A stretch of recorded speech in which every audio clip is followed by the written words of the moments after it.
প্রতারণা ও হুমকি দেওয়ার অভিযোগে একটি রাষ্ট্রায়ত্ত ব্যাংকের রিকভারি এজেন্টকে গ্রেপ্তার করে পুলিশ। দক্ষিণ পুলিশ পোস্ট বা পিপি আসানসোল শহরের অন্যতম অভিজাত এলাকা আপকার গার্ডেনের বাসিন্দা ধৃত ব্যাংকের রিকভারি এজেন্টের নাম রাজীব বন্দ্যোপাধ্যায়। পুলিশ সূত্রে জানা গিয়েছে, আসানসোল শহরের এক বাসিন্দা তার বিরুদ্ধে একটি অভিযোগ দায়ের করেছিলেন, যেখানে বলা হয়েছিল রাজীব বন্দ্যোপাধ্যায় নামে রাষ্ট্রায়ত্ত ব্যাংকের ওই রিকভারি এজেন্ট ব্যাংক থেকে ঋণ নেওয়ার পরে ডিফল্ট বা খেলাপি হয়ে যাওয়ার জন্য তাকে হুমকি দিতেন এবং তাদের কাছ থেকে অবৈধভাবে টাকা আদায় করতেন বলে অভিযোগ। ধৃতকে আসানসোল দক্ষিণ পুলিশ পোস্ট বা পিপির তরফে আসানসোল আদালতে পেশ করা হয়। তাকে 10 দিনের পুলিশ হেফাজত চেয়ে আদালতে আবেদন করা হয়। তবে এদিন আদালতে অভিযোগকারী ব্যক্তি এফিডেভিট বা হলফনামা দেন।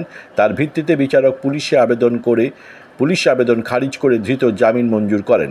এ প্রসঙ্গে আসানসোল দুর্গাপুর পুলিশ কমিশনারের এসএপি সেন্ট্রাল বিশ্বজিৎ নস্কর বলেন, ওই রিকভারি এজেন্টের বিরুদ্ধে এক ব্যক্তি প্রতারণা ও হুমকি দেওয়ার অভিযোগ আসানসোল দক্ষিণ পুলিশ পোস্ট বা পিপিতে করা হয়েছিল। তার ভিত্তিতে তদন্ত করতে নেমে রাতে তাকে গ্রেপ্তার করা হয়েছে।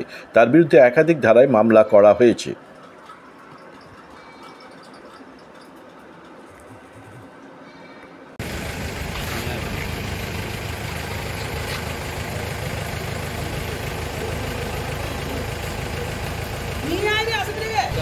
फोटो नहीं किया